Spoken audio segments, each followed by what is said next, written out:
The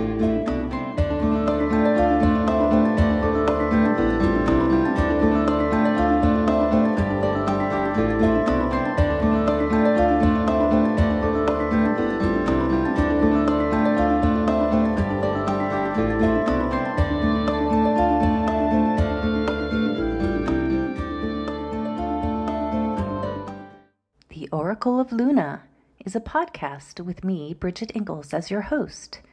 Here we have conversations with real live, present-day goddesses who are actively and courageously doing their magical work in the world.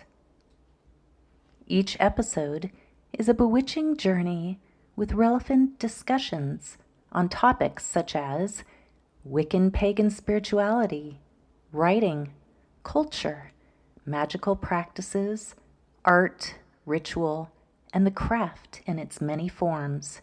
Welcome, Merry Meet! Here we are with another episode of the Oracle of Luna podcast. Today, we have a very special guest. She is an author, a foremother of the goddess spirituality movement, ceremonial leader, teacher, and her name is Glenys Livingstone. Also, stick around because Glenys will be giving us a triple goddess meditation at the very end. Here we go. Welcome, Glenys. Hello. Thank you very much. All right. How are you doing today, Glenys? It's pretty good here in the Southern Hemisphere. In Australia, it's sunny.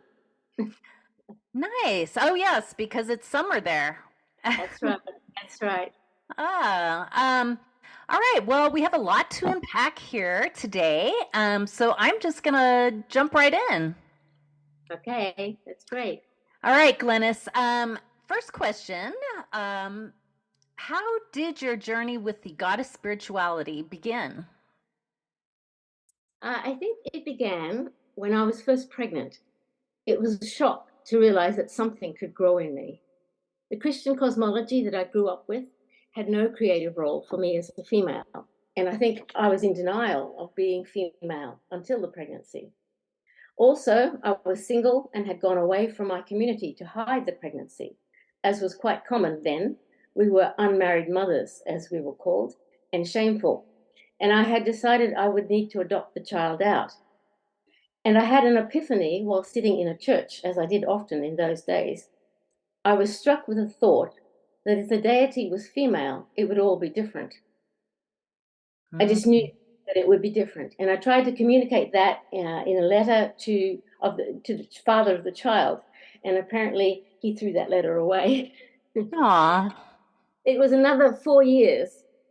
So I just sat with it, right? But so it was another 4 years before I actually heard the word goddess and then heard that she had preceded the male deity.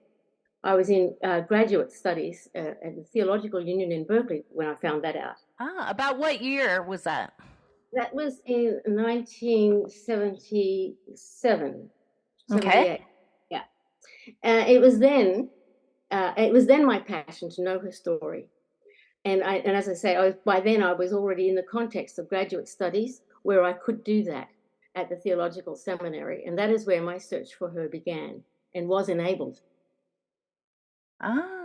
Okay, interesting. And so what was going on at that time in society? I mean, was there a lot of other women curious and seeking the goddess?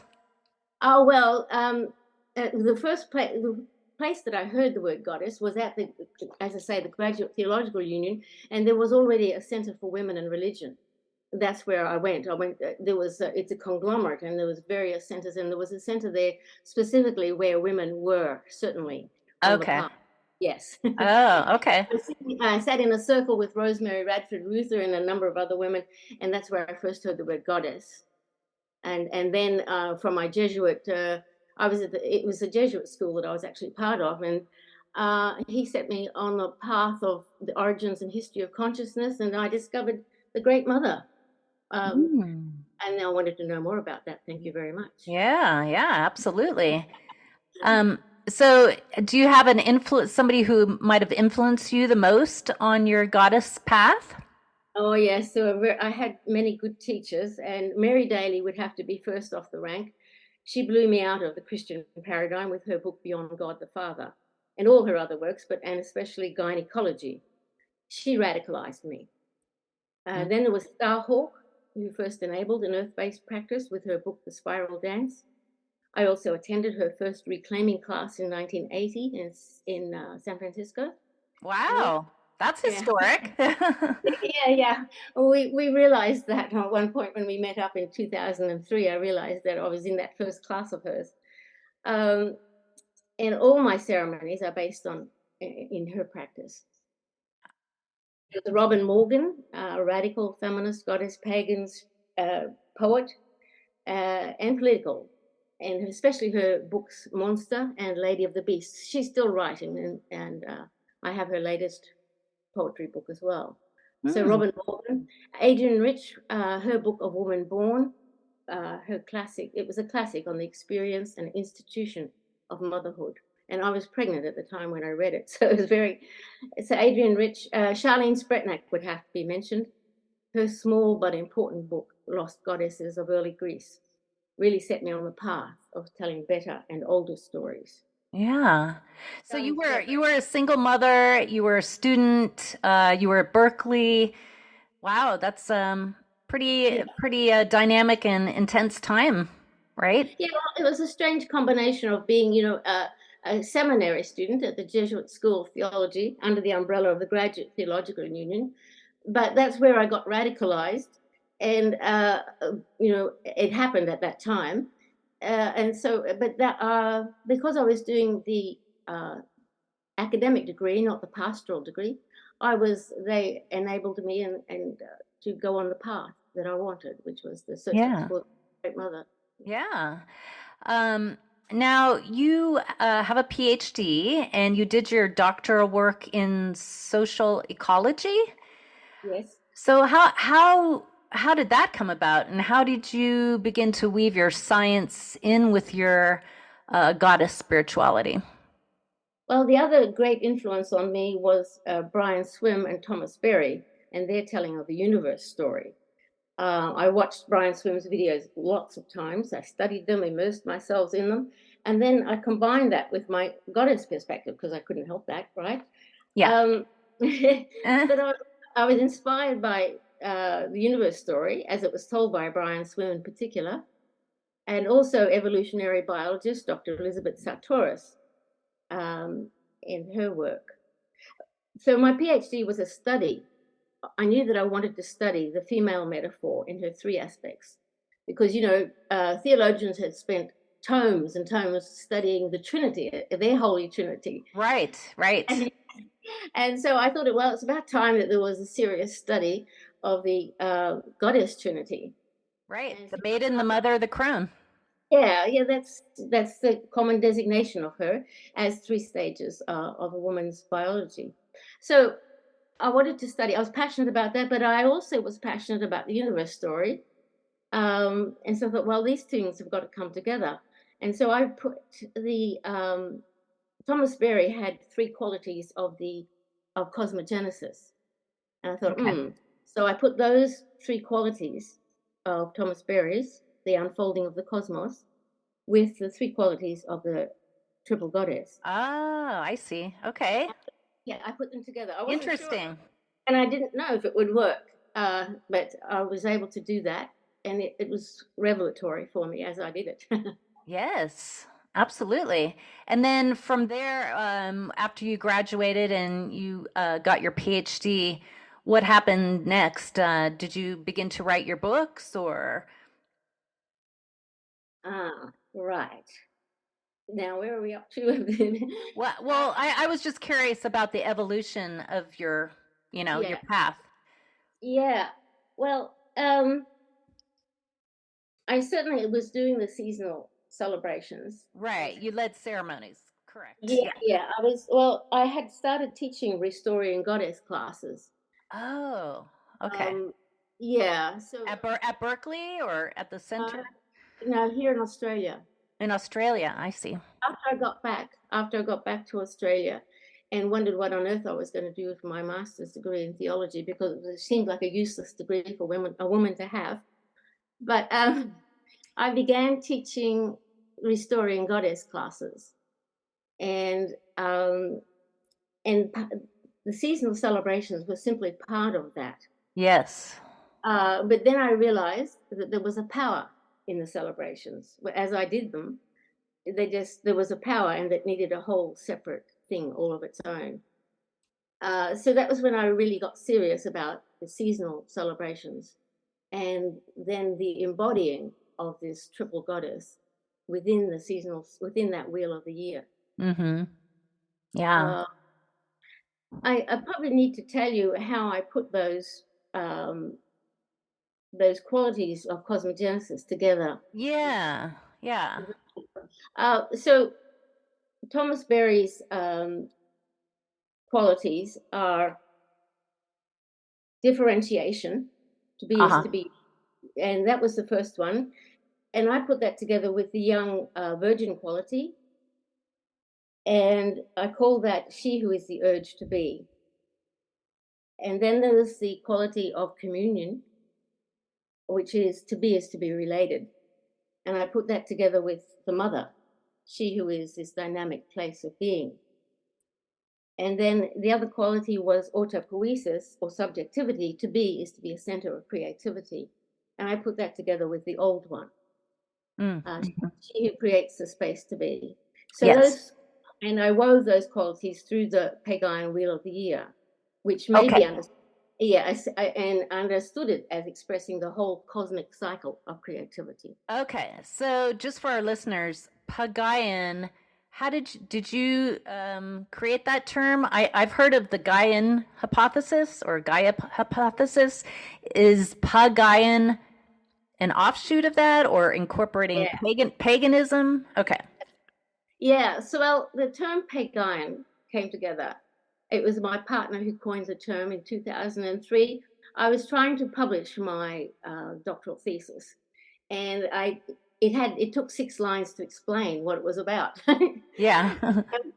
And I was standing in the kitchen, and I was saying, well, and Starhawk was visiting at the time, and in Australia, and I said, well, the roots of my practice are pagan. It's based on the pagan wheel of the year, but I identify as Gaian. I said it's a Gaian spirituality, which is a term I got from Charlene Spretnat, Gaian spirituality. So that was really what I identified with. And he said, well, what about Pagayan?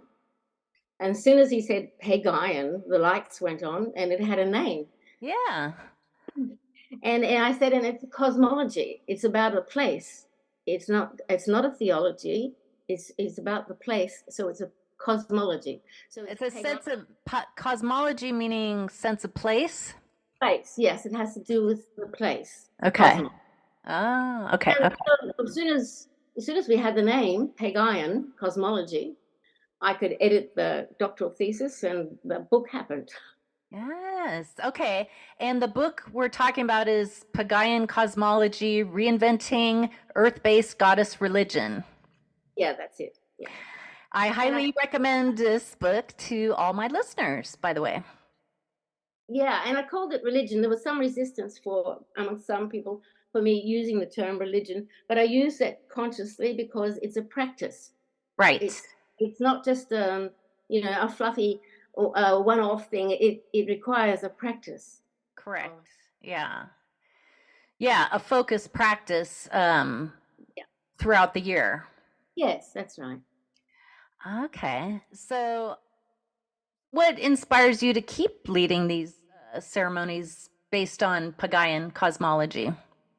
Well, the seasonal ceremonies are core to Pagayan cosmology because that is where we align ourselves with her creativity. Her creativity is expressed in the seasonal transitions. The whole dynamic annual movement expresses a creativity of the cosmos. Mm-hmm. And Swim and Berry, who have been major inspirations for me, say that ceremony is an ancient response that humans have to the awesome experience of witnessing the coming to be and the passing away of things. Yes. They say that a ritual mode of expression is from its beginning the manner in which humans respond to the universe. Just as birds respond by flying, fish respond by swimming, humans respond with ceremony. It's a way in which we may hold the beauty and the terror of being. And I was just thinking that your science and spirituality inform our reality, right? It's this never-ending renewal here with the Gaian hypothesis, but we have to think about the science aspect of it and how we weave and think about science, right, in our spirituality as well. Yeah. Well, science has enabled our earliest the ancestors were really scientists, because what science is observation of where you are and what's going on. Yeah. uh, so our earliest ancestors were scientists. Science, of course, got corrupted over time, but um, at the core of it, it's about observation and knowing where you are. And Western science has certainly come a long way in the last 100 years in terms of quantum science and quantum physics, and just the whole exploration of the universe and where we are. Yeah. We know that there are billions of galaxies, for heaven's sakes, and my grandma didn't even know that there was one. Yeah. So Well, yeah, it's and all I kind of like we're smaller and less important than what we think we are. We're part of a greater whole than we ever imagined, right? it's kind of a balance between a humbleness, humility about, yes, how small we are, but also a realization that it took a universe this big to make us, to make this moment. It took a universe Yes. big. So it's a bit of both, it's kind of like Yeah. humility and honor, really, a balance of those two things. Yes. Yes. And then honoring the goddess in all her phases as Yes, well. well, for sure. And as I say, in pagan cosmology, what I've done is I've put together the and the triple goddess with the three qualities of cosmogenesis. And the reason for that is and what happens is that she becomes identified with the whole creative dynamic that unfolds the cosmos. Absolutely. Absolutely. That's key, right? Is to have the goddess as central to Yeah, cosmology. that's right. We can understand the whole unfolding of the cosmos as, her three qualities. Yes, absolutely. So, and this is a thread that you teach. You have a year-long online course, is that correct? About the Wheel of the Yeah. Year? Yes, I do. I have an online course for both hemispheres, northern and the southern. They both start in the autumn. So the Ah, northern okay. has already started, and then the southern hemisphere one will start in late March. Okay. So, for my listeners, you can go search. Well, we'll get to that at the end, but you can take an online course with Glenys about cosmology and the Wheel of the Year. Yeah, yeah. It's awesome. So, since you're an elder and foremother of the goddess spiritual movement, how would you encourage younger witches or those of my listeners that are new to the goddess spirituality and develop and deepen their relationship to the goddess and Pagayan cosmology? Well, if she is your passion, then follow that passion, because she will lead you. But listen to yourself and take care.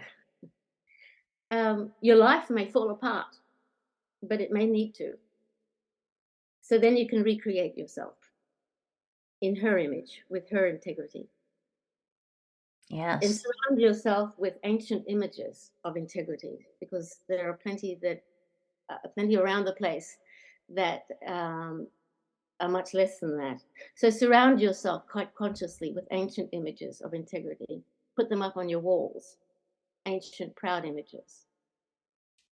That's my advice. I love that. Now, Yeah, when you, there's a lot. There's a lot to be said about the mind body takes on images and learns a lot beyond words. yes, and when we're talking about ancient images, we're talking about goddess archetypes. One of my main teachers was Hallie Eaglehart Austin's book, The Heart of the Goddess, and it's full of images from around the world. So I advise that kind of, if you can get a hold of, and it's actually available online, The Heart of the Goddess. Mm. Those kind of images. Yes. I had them photocopied, laminated, and blue tacked to my wall for a long time. Quite a lot of them. The ones that meant something to me. Yeah, I love that. And just, for us visual learners, this is like a wonderful way to immerse yourself in ancient, you know, spirituality and goddess spirituality. Yeah, thank you. Yeah. It's important to follow your passion and to listen to that passion. Yeah, and I like that what you just said, listen to your passion, and which can be very challenging these days with social media, and everybody's on their phone and everybody's distracted, and we just, we're pulled in so many directions. But, I see so many people on phone and social media, and I feel like this needs to be addressed because in some ways it's great, social media, because it connects us all, but there's something that is also disturbing and not great, Yes. because it Yeah. pulls us away from our deep self, right? Yeah, that's right. Yes, that's right. And it is really important to listen to that deep self. And as I say, your life may fall apart. It might mean standing up and saying no, and people don't and won't necessarily, make everybody happy. But Yeah. but and my life did fall apart, but it needed to, you Yeah. know, Well, and that's we all go through those cycles of it's part of the life, death, rebirth continuum, yes, yes. which is really different than the linear hierarchical way we've been brought up with patriarchal society. Oh, that's right. That's right. And yeah. It's a completely different philosophy. Well, So, one of the things about cosmogenesis is that we actually live, and about science calling what we live. It's not just the cosmos. It's actually we actually live in a cosmogenesis. It's an unfolding continually. It's not like the machine as it used to be imagined. It's alive. So we live in a cosmogenesis. It's something that's changing all the time. oh yeah.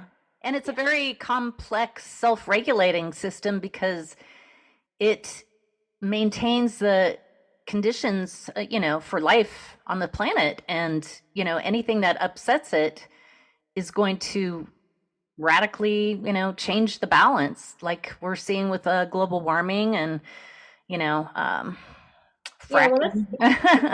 that's the other thing that I would advise is that anything you can learn about the cosmos, about the place the the uh, the science, anything you can learn about the story of the place that you live in, Oh, uh, I see what you're saying. Yeah, your local history. even your local, but also the cosmos. Anything you can learn about the cosmic story will teach you a lot about life and birth and death and rebirth because Mm. that's where it's happening. It's happening all the time. Yes. Yeah. We're really not tuned in. Most of us aren't really tuned into that, but you're right. Absolutely right. We're in a constant state of seasonal and cyclical Change, yeah. change. Absolutely. Right. Yeah. So you are an author of a few books now, and you've co-edited one and contributed to many well-known books. Can you briefly explain how your book, Pagayan Cosmology, Reinventing Earth-Based Goddess Religion, came about? Well, it really was the outcome of my doctoral thesis. Okay. I was, yeah, if I think the privilege of being able to document what I was already doing. I was already doing the seasonal celebrations and noticing the power of it. And then the opportunity to actually do the doctorate was that's really where the book came from, is the documentation of that. I see. Okay. Yeah. I see. Okay. And then you Yeah. also have another book too, right? Yeah, the a poesis of the creative cosmos was a recent one, Mm-hmm. and it was really the documentation of the process of the seasonal celebrations as they took place for decades, a couple of decades, and Mm. that took place in my partner had constructed ceremonial space for me called Moon. Oh, And so if you Google Moon Court, Moon Court. I love it. Moon Court is the name of the place that he built for me, Oh, so that we could do the seasonal celebrations there. And we did that with large groups of people, sometimes small groups of people. Numbers were never terribly important. They happened every year, 8 of them every year for over 2 decades. for the Sabbats. Yeah, yeah. And I call them the seasonal moments, the Sabbats. Mm-hmm. And um, so that was a whole poetic and an amazing experience, being able to do that with this community, an open community it was. People who, some were new and some were there with me the whole time. And so the new book, Poesis of the Creative Cosmos, celebrating her within Pagayan Sacred Ceremony, is the name of the book. And that was just published this year. And Oh, it was a documentation of those of that process for 25 years. yeah. Are you still leading ceremonies in the Moon Court, or? No, no, we had to let go of Moon Court because I wanted to move closer to where my mother lives, which is also where I grew up. So I'm back in my homelands, and we let go of Moon Court, which is now in the hands of a young woman who's doing great work with women and girls and holding circles in it. So Oh, love the it. life of Moon Court goes on, but I have retired more or less from ceremonial practice. So I'm getting a little bit older and not quite as physically able as I was. So Yeah. I'm mostly in a teaching phase at this point. Yeah. Okay. Well, the Moon Court sounds lovely. I love that name. Yeah, It's beautiful. there is a story about that, but it's up on my website. Okay. And so speaking, and also you had ceremonies for the moon phases as well as the spots? No, it was just I mean, I always noticed the moon, of course, and so because she's a very important part of, but I didn't include that particularly within my seasonal celebrations. My seasonal celebrations were, totally focused on that wheel of creativity in the year. Yeah. Okay. Yeah, but So, others are combining it. Others are doing different things with it. yeah. And so what are some of your upcoming plans for the future? Well, it's as I say, it's mostly I'm mostly in a teaching phase now, and getting what I've already written and done out there. Yeah. And I plan to actually reform how I teach Pagayan cosmology. I want to make some short videos and do it up. So Yeah. that's the next project, really. That sounds wonderful. And your year-long course, online course, where can people find that course?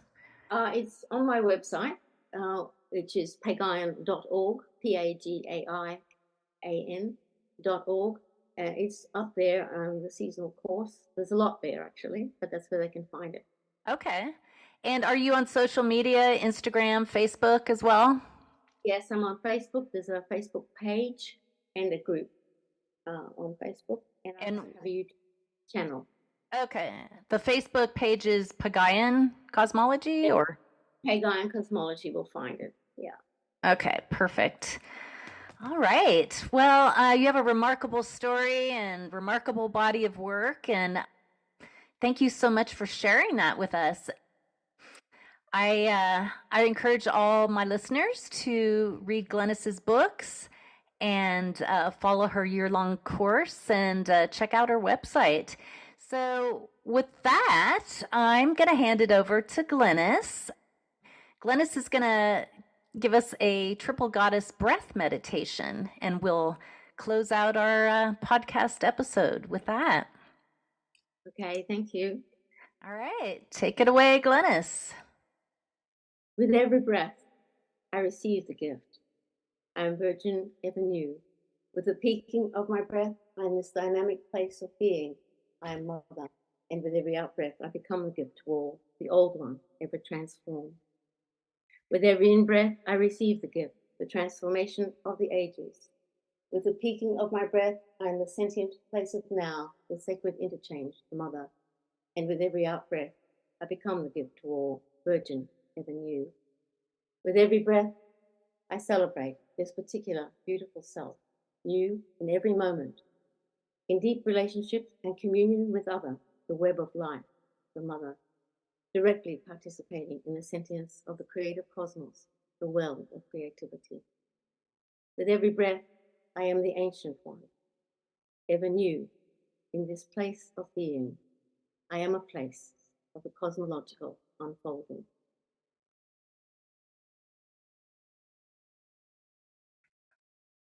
Blessed be. Blessed be.